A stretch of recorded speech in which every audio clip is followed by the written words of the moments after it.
അൻപൊലിക്കളങ്ങളാർപ്പിടുമ്പോ അമ്പ മുന്നിൽ വന്നിരുന്നിടുമ്പോ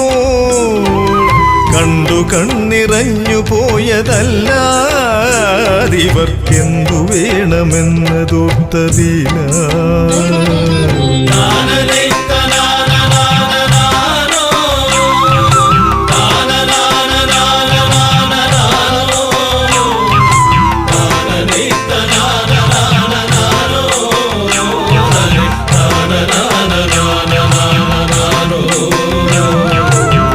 ശംഖുയെന്നതിൻ്റെ ഉള്ളിലല്ലോ